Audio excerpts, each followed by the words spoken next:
Buenos días a los que nos ven, nos escuchan. Nos quedamos hace 8 días en el versículo número 10 del segundo capítulo de esta carta de los Hebreos. Y quisiera retomar desde ahí, porque creo que es muy importante que lo entendamos, de qué está hablando, qué es lo que nos quiere enseñar esta parte. Dice Hebreos capítulo 2, verso número 10.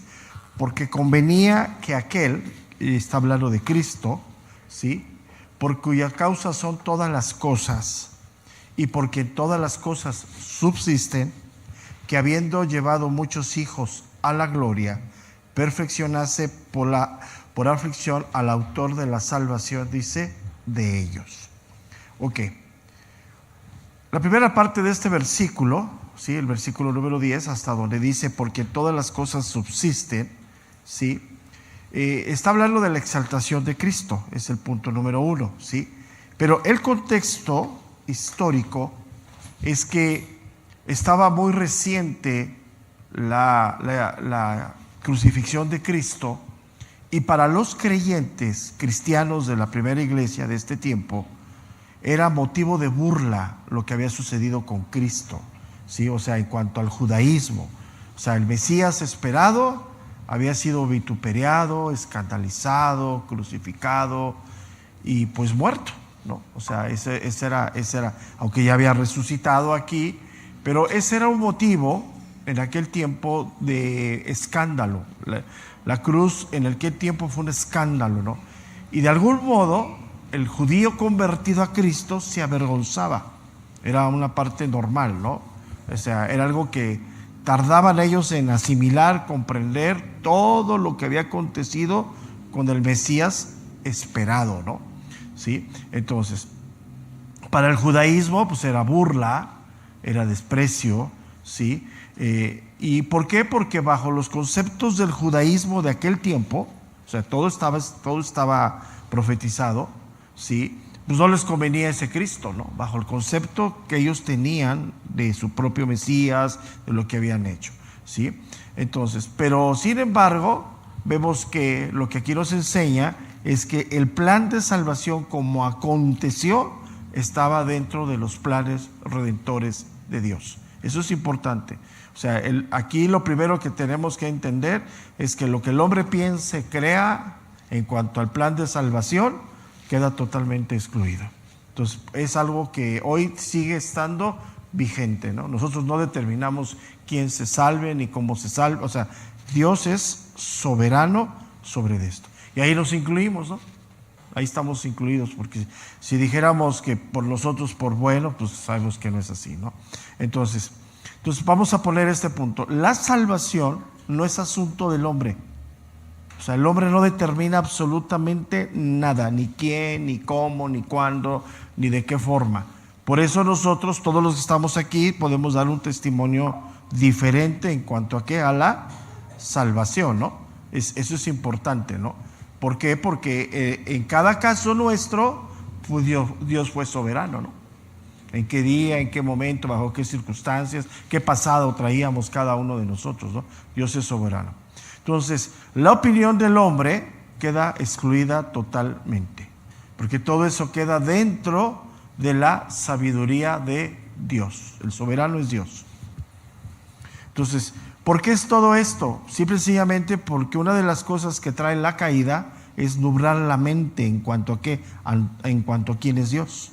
O sea, lo que hace la caída es oscurecer la mente en cuanto a quién es Dios. O sea, por eso el hombre no ve, no siente en cuanto a qué es Dios, ¿no? ¿Sí? Entonces, y aquí pues cerramos a todos los comentarios de la gente que no conoce de Dios, todos los cuestionamientos que te van a hacer en cuanto a la salvación. ¿Por qué si Dios es amor hay tanto violencia en el mundo, ¿no? Entonces tú ya entiendes que esa persona razona de esa manera. ¿Por qué? Porque tiene su mente oscurecida y tiene su propio concepto de quién es Dios. O sea, hay maldad en el mundo porque la maldad está en los hombres, ¿no? Pues ahí vemos. ¿Y por qué si Dios es bueno hay pobres? Bueno, ya ahí te empiezan a dar una lista y te empiezan a cuestionar tu fe, ¿no? ¿Sí? Entonces, veíamos 8 días, Hechos capítulo 2, verso 23. Hechos capítulo 2, versículo número 23. Y aquí es claro, dice, a este entregado por el determinado consejo y anticipado conocimiento ¿de quién? De Dios. Prendisteis y matasteis por manos inicuos, crucificándole. O sea, los que Dios utilizó como instrumento de todo eso fue a los romanos, pero quien determinó el sufrimiento, todo, fue Dios. Los romanos únicamente, pues les permitió. Por eso se lo dijo el Señor a Pilatos, o sea, estoy aquí y vas a hacer conmigo lo que mi Padre te permita, ¿no? Sencillamente, ¿no? Entonces, el ser humano siempre ha tenido a lo largo de la historia cuestionamientos, dudas, quiere interpretar la salvación, la sabiduría de Dios bajo sus propios conceptos, sus propios criterios. Pero nunca debemos olvidar lo que dije hace un momento. La mente del hombre no regenerada está obscurecida en cuanto a lo que es Dios, su proceder, su soberanía. Aún nosotros, con el paso del tiempo, la mente se nos ha ido aclarando, ¿no? Hemos ido entendiendo poco a poco cómo va la soberanía de Dios, qué implicaciones tiene, ¿no? Entonces, aquí vamos a llegar a una conclusión. A ti y a mí no nos debe de interesar qué dice el mundo, sino qué nos enseña Dios en cuanto a la salvación, en cuanto a cómo es la salvación y cómo procede Dios en cuanto a la salvación. Una de las cosas claras, que en cuanto a la salvación no hay acepción de personas. O sea, es abierto a todo. Y ahorita estamos en ese tiempo agradable, ¿no? El peor hombre como tú y yo, o peor mujer como tú y yo, nos podemos convertir a Cristo, recibir perdón, recibir el amor de Dios, ¿sí? Entonces, pero sin embargo, tú y yo ya sabemos que el camino que Dios dio, o sea, lo que Dios ofreció al mundo para salvar fue un costo altísimo, ¿no? Porque fue la muerte de su Hijo unigénito. Y no solamente la muerte, sino hubo sufrimiento, hubo agonía, hubo vergüenza, hubo escarnio, ¿sí? Pero una de las cosas que nos enseña aquí, que la salvación que Dios propició a los hombres, tuvo que pasar Cristo por la cruz. Ahora, no solamente para Cristo fue ese sufrimiento. La carta de los Efesios nos enseña que desde que Él se encarna, Él se empobreció. O sea, siendo rey, siendo todo, Él se vino a morar un tiempo en un cuerpo que no había pecado, pero Él se empobrece. O sea, ya inclusive esa parte de Filipenses, eso era un cántico de la iglesia antigua, ¿no? Si no escatimó ser igual a Dios como cosa que aferrarse, sino que se despojó a sí mismo, haciéndose obediente hasta la muerte y muerte de cruz. Entonces, es ahí. Entonces, ¿desde dónde empieza? Vamos a ponerle, para que tú y yo entendamos, ese sufrimiento que no tiene nada que ver con lo que nosotros padecemos, sino lo que Él hizo fue desde el momento que fue puesto en la concepción en el vientre de María. De ahí empieza. Fue sujeto a un espacio, a nacer en un cuerpo con limitaciones, ¿sí? Entonces, ahí entendemos lo que era el Cristo hombre y el Cristo divino, que se juntó solamente en la persona de Él, ¿no? Entonces, y todo esto estaba en los planes de Dios.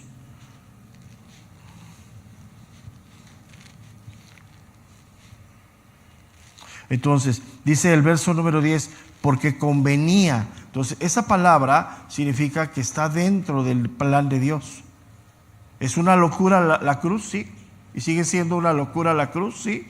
Cuando tú le hablas que aquel que fue a la cruz hace 2000 años hoy trae salvación al mundo, es una locura. La palabra de la cruz es locura, ¿no?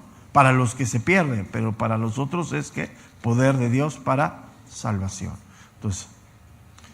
Entonces vamos a entender esto. La cruz no fue un episodio desafortunado, ni improvisado. O sea, Dios no dijo, ¿ahora qué hacemos? No, fue algo planeado dentro de la eternidad y dentro de la soberanía de Dios. Y ese Dios es el que dice aquí, el que sostiene todas las cosas y todas las cosas por Él subsisten. O sea, Él estando encarnado seguía siendo Dios y todo el universo estaba sustentado en Él. Entonces, todo lo que vemos en el proceso de la muerte de Cristo, plan perfecto y redentor de Dios. Y todo estaba controlado. O sea, todo lo que él aconteció, lo que el hombre quiso decir como que él podía sobre Cristo. Ves que hubo un momento en donde los enseña, sobre todo la dramatización que han hecho, que el hombre se enseñorea de Cristo tremendamente, ¿no? Cuando lo golpean, lo humillan, cuando le ponen la corona, pareciera, ¿no?, que el hombre se enseñoreaba de Cristo, ¿sí?, en esa maldad, pero era un plan perfecto de parte de Dios. Todo eso, aunque es una locura, viéndolo, estaba dentro, ¿sí?, en los planes de Dios. Entonces vemos la primera parte del versículo que nos enseña eso. Dice: porque convenía que aquel cuyas causas son todas las cosas, y porque en todas las cosas subsisten, que habiendo de llevar muchos hijos, dice, a la gloria. ¿Sí? Entonces, aquí nos enseña que Dios tiene dos intenciones importantes. La primera es que los que han creído en lo que Cristo padeció sean hijos de Dios. Y al darles esa potestad, Dios comparte su naturaleza con nosotros. Por eso somos apartados para ¿quién? Dios. Entramos en ese camino de santidad, de justicia, de integridad, ¿sí? Y eso, dice aquí, nos hace, la segunda parte, o lo que aquí nos enseña, lo segundo es que nos traslada a la gloria de Dios. Entonces, el crecimiento que tú y yo estamos teniendo en este tiempo, o sea, esta renovación, ¿sí?, nos está llevando a la gloria de Dios. Comparte su gloria con nosotros.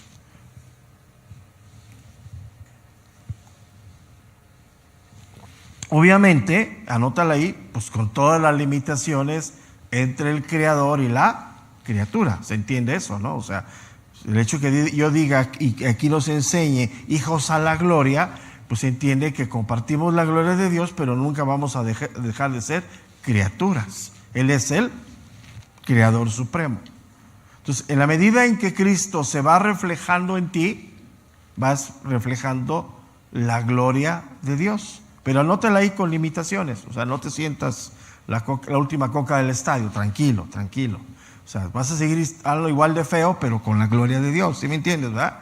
Digo, porque hoy de ahí, de todos estos versículos, hoy sacan teologías modernas de que somos mini diositos y pues no tenemos nada de mini diositos. Seguimos siendo criaturas. El creador es Él. Pero sin embargo, la obra de Cristo no solamente termina en la salvación, en la justificación, en la santificación, sino que eso se manifiesta a través de lo que vamos nosotros amoldándonos cada vez más a la imagen de Cristo, y esa es la gloria de Dios, pues se ve en nosotros si somos la luz en medio de las tinieblas, ¿no? ¿Por qué es todo esto? Porque así fue creado Adán, a imagen y semejanza de Dios. Entonces, cuando Adán fue creado en el huerto del Edén sin pecado, manifestaba la gloria de Dios. Y nosotros venimos a ser restaurados en ese camino. Ahora, ¿cuándo se va a completar todo ese proceso en ti y en mí? Hasta que venga Cristo. Bien, mientras estamos en ese camino, ¿sí? Entonces, ¿qué significa esto? Que hemos sido rescatados de esa humanidad caída y trasladados a la nueva vida que tenemos en Cristo. Y somos hijos de Dios porque Dios, anótala ahí, nos ve a través de Cristo. Si no es a través de Cristo, y ahí tiramos toda la postura católica, si no es a través de Cristo, no somos hijos de Dios. O sea, no todos son hijos de Dios, todos son creación de Dios. Ya ves que hoy la moda que todo el mundo te dice hermano, te dices bien, ¿hermano de quién, no? O sea, ¿hermano de quién?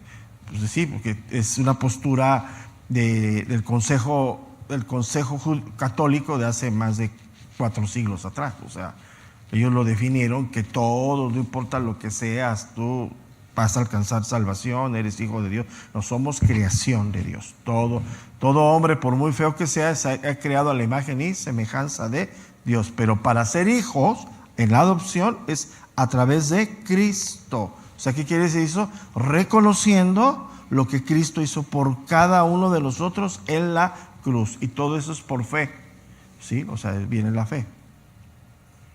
Entonces, esa restauración que Dios está haciendo hoy en nuestra vida es para llevarnos a la gloria. O sea, en el plan redentor de Dios es que esa restauración sea el instrumento para llevarnos al tiempo final. ¿Cuándo se va a manifestar esa gloria? Hasta que Cristo venga. Vamos a ser revestidos, ¿sí? A una imagen que ni idea tenemos, ¿no? Pero para tener esa gloria o emanar esa gloria de Dios, primero tenemos que ser justificados y regenerados por Dios. Es lo que hace Cristo en la cruz. Eso es fundamental. Entonces, y ahí tú tienes que entender, porque uno de los grandes problemas que tenemos, que a muchos les hablamos como si fueran creyentes. No, o sea, mucho cuidado. O sea, yo he dado consejo inclusive a padres que no tienen y que tienen hijos que no son creyentes, que no les hablen como creyentes. O sea, háblales como hijos, personas naturales, y diles que en lo que están haciendo de manera natural, qué consecuencias tienen. Pues si tú dices, si está haciendo algo incorrecto, dices, eso no le agrada a Dios, a él le vale un cacahuate lo que le agrada a Dios, porque él no es redimido. No tienes que decirle, mira, si estás haciendo esto, implica esto. O sea, si avientas una piedra al cielo y pones la cabeza, pues te va a doler. Pero entonces, eso es bien importante, ¿no? ¿Por qué? Porque para llevarla a la gloria de Dios, pues tiene que ser redimido. Entonces, muchos dicen, es que Dios te bendiga. No. O sea, yo sé que quieres muchas bendiciones para tus hijos, pero mejor es la salvación. La más grande bendición que Dios otorga es la salvación. Romanos capítulo 5, verso número 1, ahí está. Romanos 5, 1. Justificados pues por la fe, tenemos paz para con Dios por medio de nuestro Señor Jesucristo, porque también tenemos entrada por la fe a esta gracia en la cual estamos, ¿qué dice? Firmes. Y nos gloriamos en la esperanza de la gloria ¿de quién? De Dios. Entonces, en la medida que vas creciendo, se va manifestando la gloria de Dios en tu vida, y en esa medida vas teniendo paz en tu corazón. ¿Te fijas? ¿Por qué hoy la iglesia se mueve y no sabe ni para dónde ir? Porque no está manifestando la gloria de Dios, porque viene a través de la renovación, de la transformación que Dios está haciendo. Es bien importante eso, ¿eh? Y si leemos el versículo 2, dice, por quien también tenemos entrada por la fe esta gracia, en la cual estamos como firmes. Entonces, si todavía a tus 300 años de cristiano sientes que se te mueve el piso, te falta crecimiento, te falta renovación, te falta transformación. ¿Sí? Eso es bien importante. Primera carta de Juan, capítulo 3, verso número 2. Primera carta de Juan, capítulo 3, versículo número 2. Amados, ahora somos hijos de Dios y aún no se ha manifestado lo que hemos de ser, pero sabemos que cuando Él se manifieste, seremos semejantes a Él porque lo veremos tal como Él es. O sea, este versículo es contundente a lo que estamos hablando, ¿no? Hoy somos hijos de Dios, pero no se ha manifestado aún lo que le vamos a hacer. ¿Hasta cuándo va a ser esto? Hasta que Cristo venga, ¿sí? Pero fíjate los verbos que utiliza. Pero sabemos que cuando Él se manifieste. Una de las cosas que trae la renovación, incluye la renovación de tu mente en cuanto a los tiempos de Dios. O sea, tú sabes que hoy vas a seguir enfermo, vas a padecer, este cuerpo se descompone, y si mañana vas y te dicen que tienes 20 días de vida, Dios no te ha abandonado. O sea, es el plan soberano de Dios. ¿Sí me explico? Todo eso. Porque pues ya de ahí surgen doctrinas como no acepto la enfermedad, yo declaro y decreto que estoy sano. Y de ahí, pues esa doctrina es totalmente una rebelión abierta a la voluntad de Dios. Más que te la pintan bonita. Y es una doctrina fundamentada en la metafísica. Esos pensamientos vienen de la nueva era, de todo eso que se infiltró. Y cantantes, no voy a dar nombres, hoy cantan eso. Y la iglesia ni cuenta. Utilizan todo eso en sus composiciones musicales y ahí va, y la iglesia los canta, entonces te metes en un broncolonón enorme. Ok, según la carta de los Corintios, capítulo 4, verso número 6.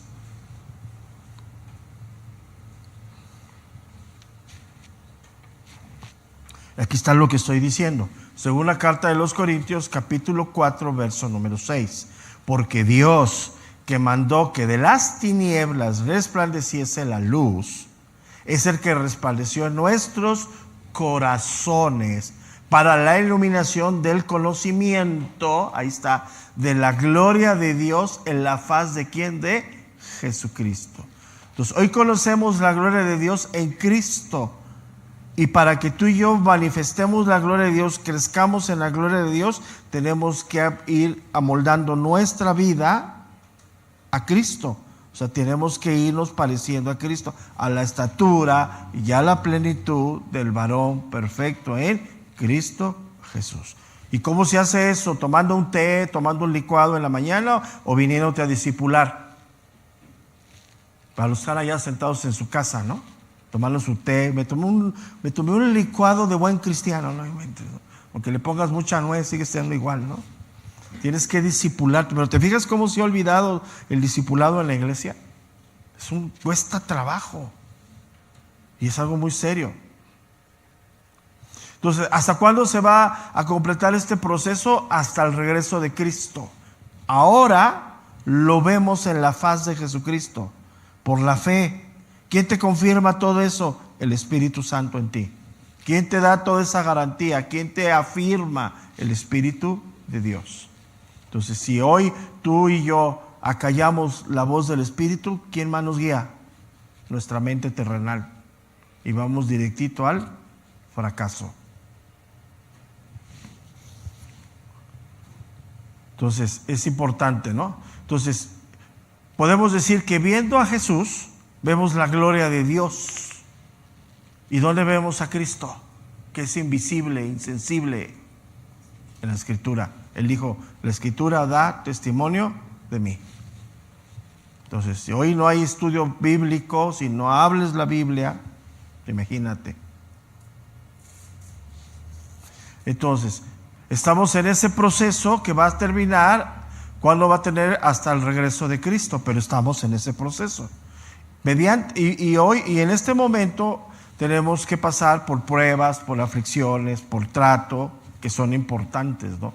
Que son necesarias para nuestra transformación y nuestra renovación. ¿Y por qué son necesarias?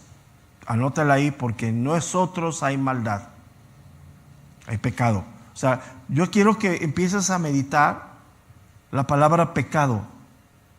Pecado no es que, porque el cristiano hoy en día ha rebajado la línea del pecado. Pecado no es que hoy en la mañana te hayas levantado y no hayas orado. Eso cualquiera, eso sí, a lo mejor sí es pecado, déjalo ahí. Pero cuando la Biblia se refiere de pecado, habla de la maldad que hay en nuestro corazón. Y nuestro corazón es engañoso.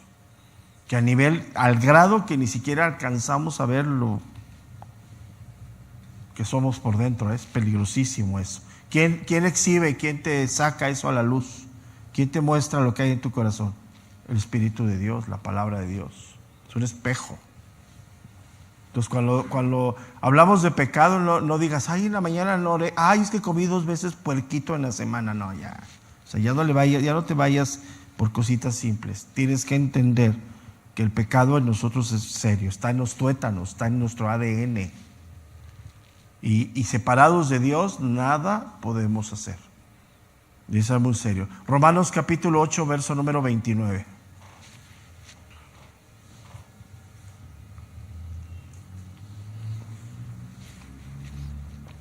Romanos 8, verso número 29. Porque a los que antes conoció, también los predestinó para que fuesen hechos conforme a la imagen de su Hijo, para que Él sea el primogénito entre muchos hermanos.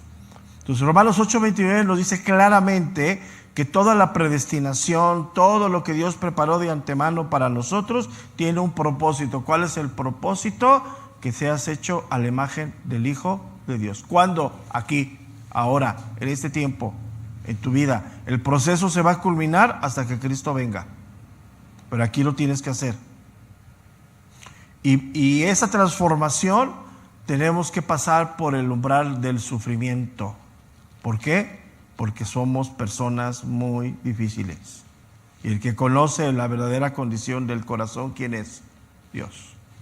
Yo lo decía en Romanos, esto nos vuela el cerebro. O sea, cuando Dios deja a la gente en sus propios pensamientos, porque Dios sabe el nivel de maldad que hay en la gente, y Él por eso sabe que esa persona no se va a convertir. ¿Y quién es el que ve el corazón? Solamente Dios. Porque Dios no ve lo que hablamos. O sea, es algo que no, por eso es la locura de todo esto. O sea, Dios nos dio la manera de hablar, pero la boquita es muy bonita y dice cosas muy bonitas, ¿no? O sea, cuando tú en una predicación de emotiva te dicen que te comprometas con algo y te paras, no, yo me comprometo contigo, Señor, pero tu corazón como pasita, ¿qué está viendo Dios? ¿Tu compromiso de aquí o tu compromiso de aquí? Entonces dices, sí, te estás comprometiendo, pues ahí te va calorcito para que se afloje el asunto, ¿no? Y ahí está. Y de ahí donde empezamos en el trato y ahí pues dejamos el camino, ¿no? Y todo esto que estoy hablando era lo que Adán disfrutaba del paraíso. Él estaba ahí sin pecado. Entonces, cuando hablamos de esa gloria, pues compartía Adán, caminaba con Dios, escuchaba a Dios, tenía esa relación con Dios. Una vez que entra el pecado, pues hay vergüenza, ¿no? Hay todo eso. Entonces, por eso Dios utiliza las pruebas, las aflicciones, que es importante, ¿no? ¿Quién aprendió eso? ¿Quién aprendió para esa parte, para mostrar la gloria de Dios aún lo que escribe en la parte final de su vida? Pues el apóstol Pedro, ¿no? ¿Se acuerdan del apóstol Pedro todo loco, efusivo? Y Dios nomás le contestó, ay Pedrito, mira, Satanás nos pidió tu almita para hacerte como trigo. Ya le dijimos que sí. Y cuando salgas del asuntito, vienes y nos confirmas. Primera de Pedro 4:13. Es un versículo que debes de asimilar, pensar, porque uno de los conceptos erróneos del cristianismo moderno es que el cristiano no debe de padecer porque es hijo del rey. Yo hasta donde veo, aquí no habla de juniors, habla de hijos. Y la Biblia nos enseña que el mejor padre es Dios y que el padre recibe al hijo y lo disciplina, lo corrige. ¿Qué dice Primera de Pedro 4:13? Si nos gozamos por cuanto sois partícipes de los padecimientos de Cristo, para que también en la revelación de su gloria os gocéis con gran, ¿qué dice? Alegría. Entonces, anótale ahí, para llegar al final de tu ruta, Dios te tiene que perfeccionar por medio del sufrimiento. Ups. Y esa palabra del versículo 10, cuando dice perfeccionarse por aflicciones al autor de la salvación de ellos, esa palabra perfeccionarse significa acabar o cumplir. Significa consumar. Entonces, ¿qué quiere decir esto? Que en el plan de Dios está que lleguemos tú y yo al final. Por eso, en cuanto a la salvación de Dios hacia nosotros, estamos seguros, firmes. En cuanto a la salvación de Dios hacia los hombres, no se pierde, pero nosotros ahí podemos claudicar. Y no falla Cristo, sino fallamos nosotros. Entonces, este mismo patrón de perfeccionamiento por la aflicción, recordemos que Cristo hubo aflicción en él desde su encarnación. Sí, este mismo patrón pasó por Cristo, pero recuerda, él sí pecado. ¿Pero por qué es esto? Porque él va por delante de nosotros como ejemplo solamente. Él no necesitaba perfeccionarse porque en él no había pecado. Él era santo, él era Dios. Entonces, cuando habla aquí de perfección, ¿sí? No está hablando que Cristo, ¿sí? En la parte final necesitaba ser perfeccionado. Él era perfecto, no había pecado. Él fue concebido desde el vientre de María sin pecado y así caminó.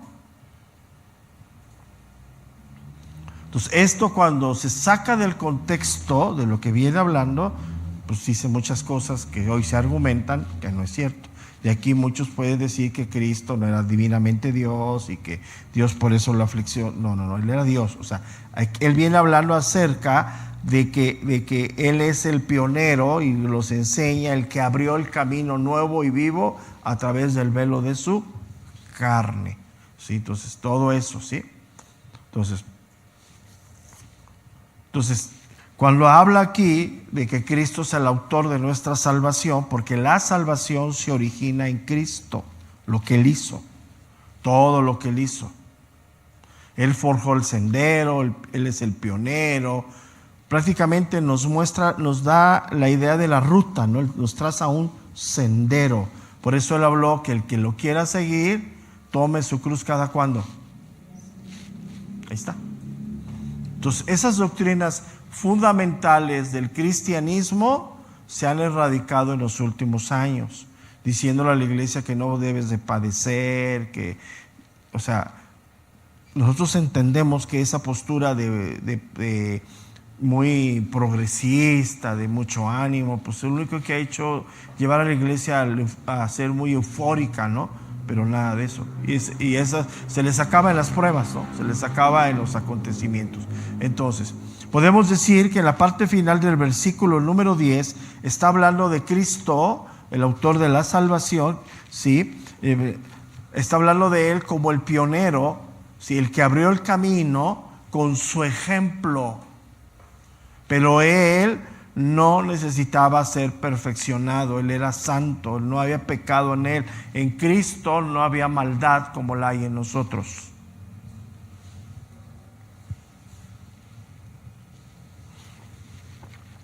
Y nos vamos a la historia de lo que Dios mostró con el pueblo de Israel después de la cautividad, los saca al éxodo y los lleva a la tierra prometida.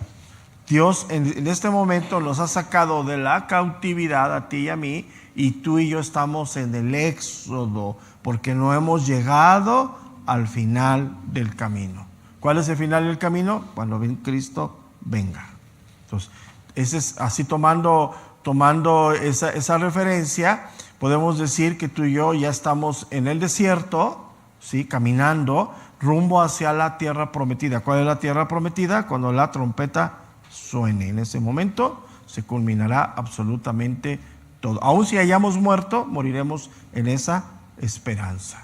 O sea, fíjate, ni la muerte nos podrá separar del amor de Dios que es en Cristo Jesús, Señor nuestro, ¿sí? Entonces es una realidad. Entonces, esa es la doctrina fundamental del cristianismo. ¿Por qué perseveramos? ¿Por qué seguimos? Porque tenemos esperanza.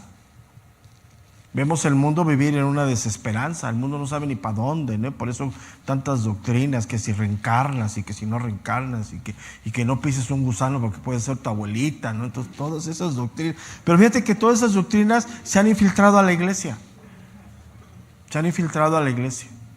y serio, son cosas, todo eso de la nueva era, todo eso ahora es una mezcolanza de todo eso. Entonces nosotros decimos, no, realmente eso no es así, ¿sí?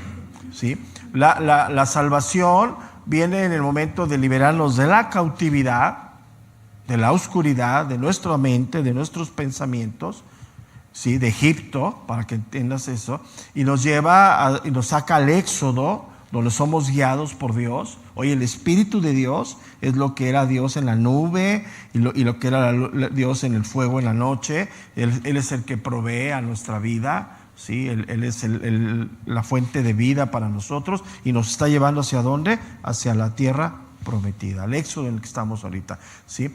Entonces, en aquel tiempo, hablando de la historia, ¿quién fue el que intervino para llevar a ese pueblo y Dios se manifestaba en él para guiarlo? Moisés.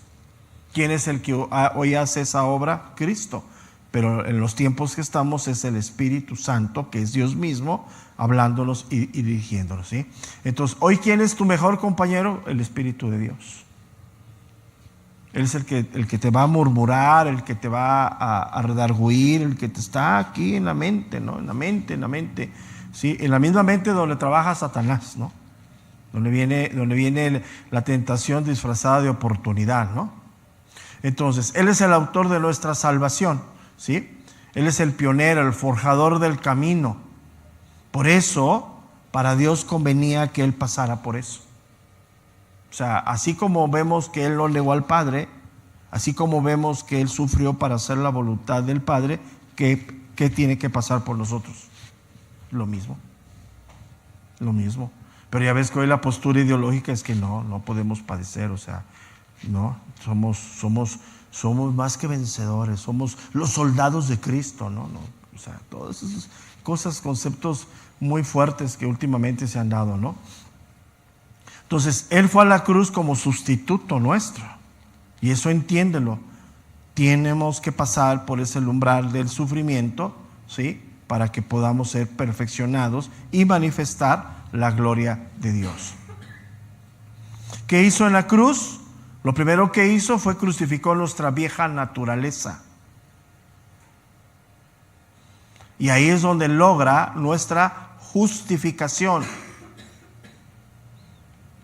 Esa es la Pascua, ¿no? El Cordero inmolado, ¿no? Entonces, el inicio de nuestra liberación es la Pascua, el Cordero inmolado, pero ahí no termina, ¿no? Si vamos a la historia, una vez que hicieron la Pascua, el pueblo de Israel, al otro día Dios los saca al desierto. ¿En dónde estamos tú y yo en este momento? En el desierto, bueno, sí, no ni figurativamente, ¿no?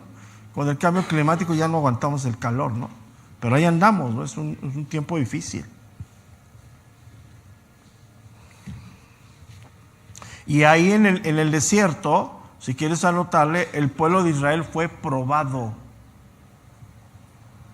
Otra de las cosas que la iglesia moderna no acepta, que nuestra fe tiene que ser probada si es verdadera, pasada por el horno, que dé evidencias que es una fe firme. Entonces, eso anótalo ahí para que ya no le prometas a Dios cosas así, simples. O sea, yo le digo, sí, Señor, yo te sigo. Mándame a mí, si se me pone el diablo lo convierto. O sea, ya no hables así. Simple y sencillamente ten cuidado. ¿Sí? Entonces, hoy nosotros pues, estamos en ese camino, ¿no? En el camino de la perfección, ¿sí? En el camino y todo esto es por la resurrección de Cristo. ¿Sí? ¿Por qué? Porque hoy nosotros compartimos esa resurrección de Cristo. Cuando decimos somos nuevas criaturas, estás diciendo esa resurrección a mí también Dios me la ha dado, la que tuvo Cristo, ¿sí? Entonces, ¿qué significa esto? Si quieres anotarla ahí, la vida cristiana es de constante movimiento, crecimiento. La vida cristiana no es estática, es renovación, transformación, para que no te conforméis a este siglo. Y si quieres anotarla ahí, cuando tú te sientes mal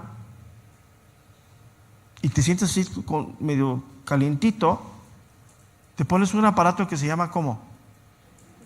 ¿Y ese qué manifiesta? Tu temperatura. Y ahí va a decir, no, usted está malito. Debería estar en 36 y tiene 38. Y el doctor te va a decir, un baño con hielos. No, así es. Bueno, ¿cuál es el termómetro tuyo y mío para saber que la obra de Dios se está perfeccionando y estamos creciendo? ¿Cuál es? Parte, sí. Una parte. ¿Qué más? Mira, anótala ahí. El trato que tengas hacia los demás. Y ahí te lo dejo de tarea. O sea, al que merezca honor, honor. Al que merezca servicio, servicio. Al que merezca sujeción, ¿qué?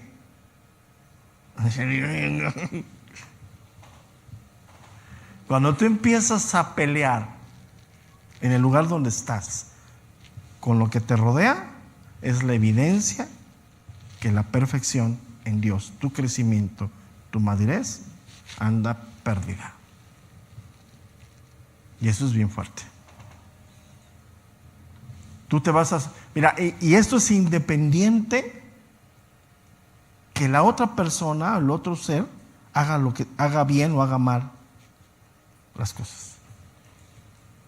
Porque si tú te justificas por lo que el otro hace, o sea, si tú te justificas no sujetarte a la autoridad por lo que el otro hace, lo que el otro está haciendo ya no es problema tuyo. Y eso te lo voy a poner en un principio bíblico. A ti y a mí nos cuesta honrar a nuestros padres, sí o no, y más cuando nuestros padres fueron o han sido incorrectos. Pero la Biblia dice: honra a tu padre y a tu madre para que te vaya bien. ¿Y tú quieres sujetarte? No, pero es que a ti Dios no te va a pedir cuentas de Él, te va a pedir cuentas de ¿quién? Personal. Y ahí está. Entonces, en la medida que tú te des cuenta cómo vas peregrinando en este desierto, es un paralelo hacia los demás. Hacia arriba, tú y yo podemos decir que somos los mejores cristianos y que amamos a Dios sobre todas las cosas y que estás listo a hacer la voluntad de Dios, ¿sí o no? Es nuestro léxico cristiano, ¿sí o no? Pero eso se baja hacia acá. Y hacia arriba es invisible. Yo no veo tu comunión, yo no veo tu santidad. No veo, si traen aureola no la veo, pero veo tu trato hacia los demás. En el lugar en donde estás, con quién estás. Si estás casado, con tu esposa, con tus hijos, si eres hijo, con tus padres, donde estés. Aún a la sujeción a la autoridad cuando no son creyentes. A ese nivel. Y tú ves el mundo, vive en una rebelión total. ¿Por qué? Porque su relación con Dios está oscurecida. La evidencia es esa. Entonces, cuando Dios ve tu corazón, Él sabe que lo que hoy tienes en esa rebelión, aunque tú de labios lo honres y le digas que es Dios, Él ve tu corazón. Él sabe que necesitas ser afligido para que eso se desarraigue de ti y sigas en esa peregrinación hacia la tierra prometida. Que a Dios, anótala ahí, no lo engañamos. Nunca. Y eso lo manifestó el Señor Jesús con los fariseos. Ustedes de labios me honran, pero su corazón, ¿dónde está? Y hoy somos fariseos ejemplares. Venimos aquí, nos sentamos, carita de zampillín, pero nos bajamos aquí y murmuramos de todo. Y esa es la evidencia que estamos mal. Es serio. Porque aun si el hermano allá abajo no te recibió como esperabas y te hizo cara y te volteó, pues aún eso tú tienes que ir con tu hermano y decir: oye, hermano, ¿está enojado conmigo? ¿Le hice yo algo? Y él te va a decir: no, ¿sabes qué? Es que en la mañana me levanté y cuando me fui a rasurarme, vi al chupacabras. No, pues eras tú, ¿no? ¿Sí me explico? Pero eso habla de tu madurez. Eso habla que estás en perfeccionamiento de parte de Dios. Y es la separación, escúchame bien, ¿a dónde te quiero llevar? La separación entre el viejo hombre y el nuevo hombre. Porque este nuevo no peca, porque es santo, tiene la naturaleza de Dios. Pecamos con el viejo, con el Adán que traemos dentro. Entonces, ¿quién está gobernando tu vida? ¿El Adán o el Cristo? ¿El primero o el segundo? Y no importa lo que te hagan, no importa lo que te digan, ¿quién gobierna tu vida?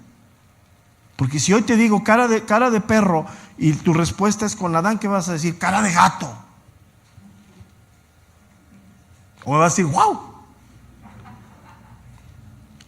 Pero si está tu respuesta con el Cristo, vas a orar por mí. Sí, híjole, ¿qué le pasó? Voy a orar por él. Para que se dé cuenta que lo que hace no edifica ni su vida ni la mía.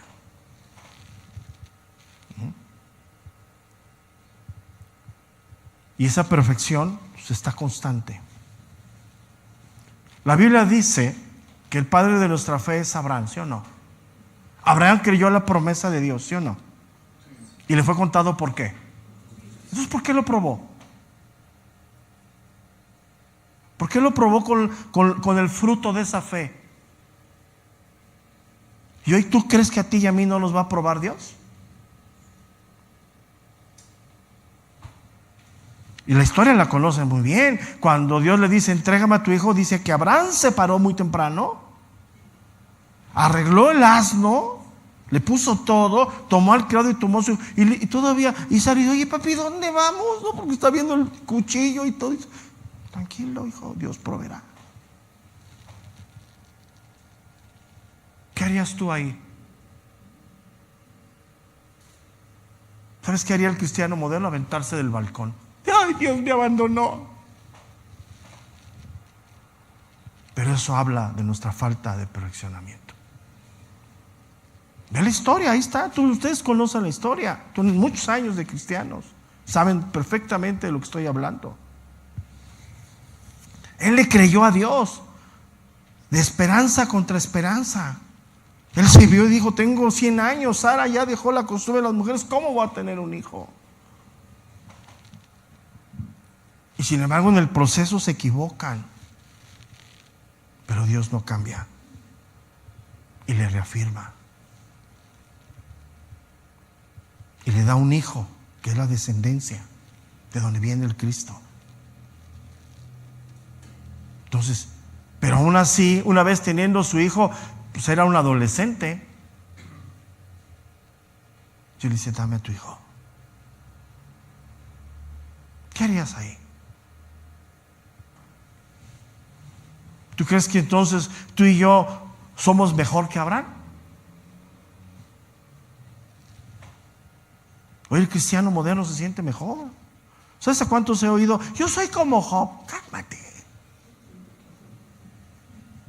Como Job. Ni idea tienes lo que hablas. Para empezar, Job era justo y santo delante de Dios. Vete al espejo quién eres, mano. Sencillamente. Entonces imagínate, cuando Dios pone a prueba la fe de Abraham, ¿qué pasaba en el corazón de Abraham? ¿Sabes qué pasó en el corazón de Abraham? Se afirmó en Dios. Y Dios sabe que tú y yo necesitamos afirmarnos. Y para eso tenemos que ser probados por Dios. Porque hablamos mucho. Una de las evidencias de tu crecimiento que se llama fruto es que esta boca, mira, y esto se agudiza. Escuchas más de lo que hablas, porque es la evidencia.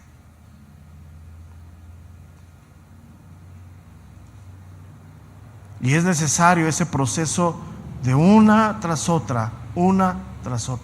¿Sabes por qué? Porque Dios conoce verdaderamente lo que somos.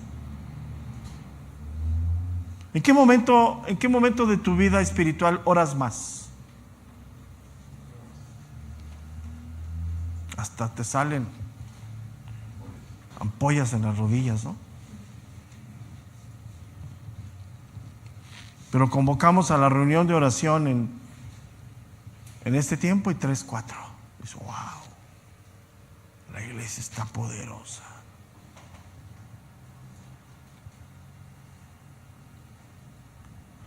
Entonces, aunque tú y yo no queramos, nuestra vida tiene que ser perfeccionada por la aflicción. Es necesario. Por eso el ejemplo de esa perfección fue Cristo. Él, mira, cayó. Fue a la cruz sin quejarse. La agonía que pasó en el Getsemaní, al grado que es real físicamente lo que sucedió en él, de llenarse sus poros de sangre por la aflicción que él tenía, la angustia que él tenía como hombre, él enmudeció y dijo: que se haga tu voluntad. ¿Por qué? Porque estaba perfecto él. Y ahí nos quiere llevar Dios. Entonces, Él es el pionero de la nueva humanidad. Él es la cabeza de la iglesia. Los redimidos, los transformados, los que van a heredar la gloria de Dios cuando Cristo venga. Pero en este momento tenemos que ser perfeccionados en el camino nuevo y vivo que Él abrió a través del velo que es su carne. Entonces Él no fue perfeccionado por pecado, Él fue ejemplo. Pero tú y yo sí necesitamos ser perfeccionados por medio del sufrimiento, porque hay maldad en nosotros. Entonces, cuando tú leas en la Biblia que somos pecadores, no le bajes el listón. No te dejes arrastrar por esas ideologías. Ay, soy pecador. No. Hay maldad en nosotros. Y si te descuidas y si dejas que la parte adámica salga de ti, no tienes idea lo que va a salir de ti. Y en la corona de esa maldad se llama egoísmo. ¿Qué destruye una familia? ¿Qué destruye un matrimonio? ¿Qué destruye? El egoísmo que hay en el corazón. ¿Qué destruye las congregaciones? El egoísmo. Venimos aquí a ver qué sacamos, pero no venimos aquí con el corazón dispuesto a servir a otros. Venimos aquí a ver qué. Mira, y te puedo dar una lista interminable. Venimos a ver qué obtenemos. Eso es lo que estamos tratando con los jóvenes en las reuniones de los jóvenes. No vengas aquí a ver qué sacas a la chava, al chavo, a ver qué sacas. No, ven aquí a recibir de Dios. Y si es el tiempo de Dios, Dios te dará. Porque si vienes aquí a ver qué ligas, pues imagínate, ya me saliste Cupido, mano. No, y son cosas muy serias. Entonces, esa palabra perfeccionar está hablando perfección en el sentido moral. Y Cristo no tenía pecado, era moralmente perfecto.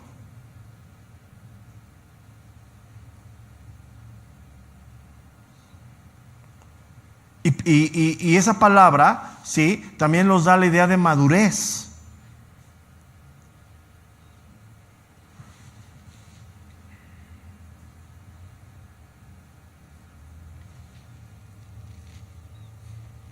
Entonces, si leemos con detenimiento,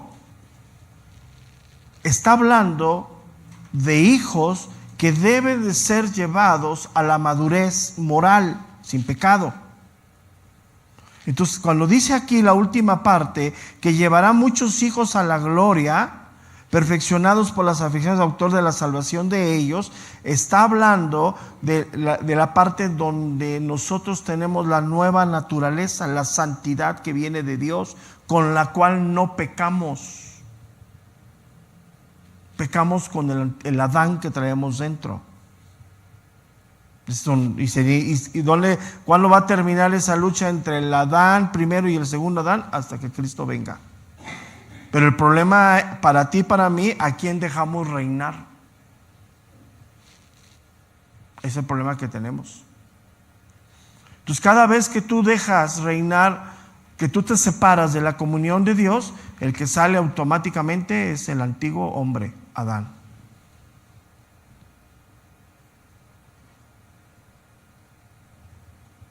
Dios nos ha perdonado, pero seguiremos pecando hasta que Él venga.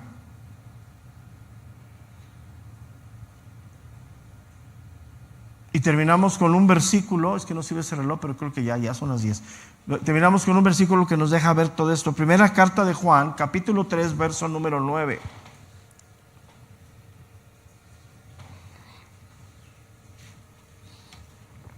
Aquí está. Primera carta de Juan, capítulo 3, versículo número 9. Versículo contundente para ti y para mí. Hay versículos que es la regla de vida, O sea, hay versículos que nos deben de hacer reflexionar, que debemos aprender a meditarlos. O sea, ¿qué significa meditarlos? Digerirlo. El proceso en tu mente y en tu corazón. Como cuando la vaca agarra la planta y está bla, bla, bla. Así tienes que ir, Señor, muéstrame, enséñame esto.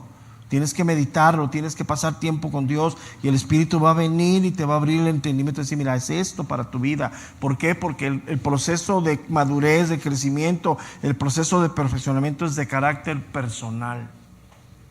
Vamos al mismo camino, pero a lo mejor tú cojeas de algo que yo no cojeo y a lo mejor al revés. O sea, estamos en esa lucha, ¿me entiendes? Que dice primero de Juan 3:9, todo aquel que es nacido de Dios. ¿Eres nacido de Dios, hermano? Sí.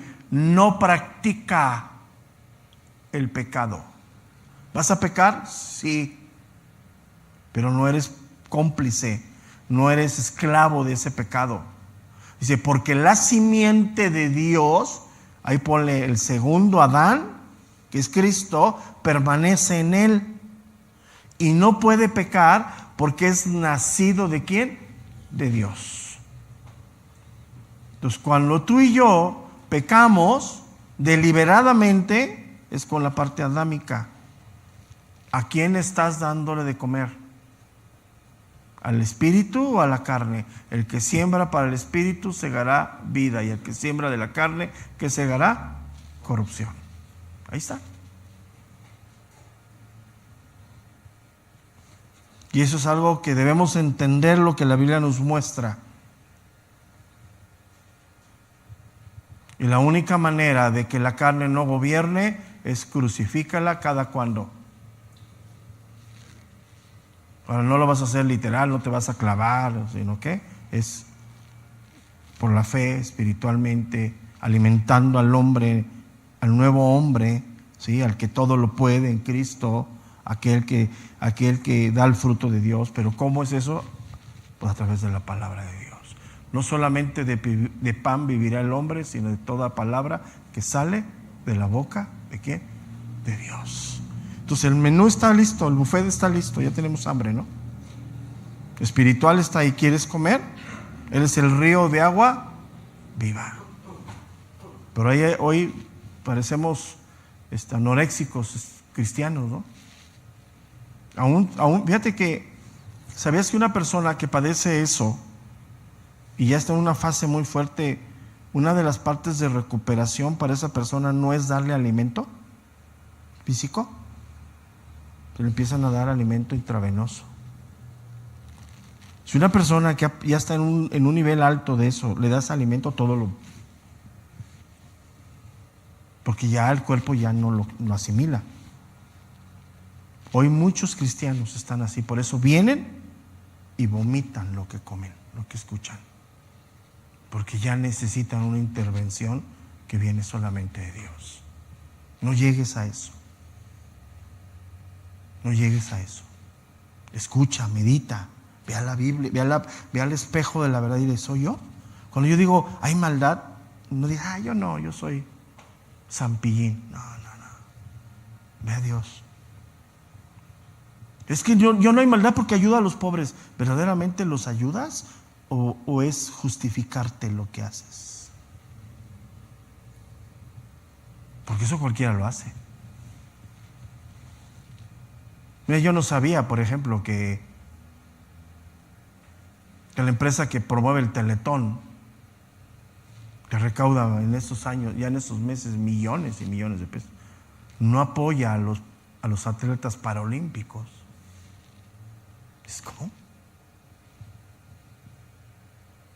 O sea, y sí es cierto, yo lo vi en un documental, no transmitieron las Olimpiadas Paralímpicas en sus canales abiertos. Se fue. Pero viene el Teletón y artistas y millones y millones y millones. ¿Cómo? ¿Sabes que cada millón que entra por ahí, millón que justifican en Hacienda? ¿Tú crees que hay bueno en ellos? Pero ese es el mundo. ¿Y la iglesia? Ahí te lo dejo de tarea, porque muchos piensan que lo que le tienen que dar a Dios se resume en su servicio. Y meten el servicio como una paga a Dios. Muchos piensan que por hacer algo a la iglesia ya es pagarle el tributo a Dios. No se equivoquen. Esa es tu codicia. A Dios dale lo que es de Dios. Y si tú quieres hacer algo más, que venga de ti, de tu bolsa.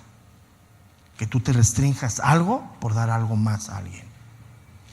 Por eso hemos quitado las donaciones, hemos quitado todo eso. ¿Sabes por qué? Porque del sustento de la iglesia, de ahí tomas. Es ilógico, pero así es como estamos. Y ese es el signo que hay maldad en nosotros. Tú das lo que tienes que hacer, y si quieres caminar una milla más, que te cueste. Pero si dejas de hacer lo que tienes que hacer y caminas, sencillo. Y es donde estamos hoy, con mucha tristeza. Pero esas son doctrinas que han enseñado, que han trabajado muchísimo. No tienes idea cómo escucha, o sea, vea lo que enseñan, a lo que cantan, y medita lo que dice. ¿Cómo está diciendo esto? ¿Cómo canta esto? Obviamente, pues con todo el arreglo musical, con todo lo que pues, en un auditorio lleno, pues obviamente pues te lleva a la emoción antes que la razón. Que claro, pues si esa persona empieza a llorar, pues ¿qué crees que hacen todos los demás? Pues sí. Y así sencillo. Dios los bendiga. Si Dios nos da vida, nos vemos mañana. Recuerden que hoy por la tarde hay reunión de jóvenes. 3 de la tarde está la reunión de encaminados. Dios les bendiga. Buenas tardes a todos.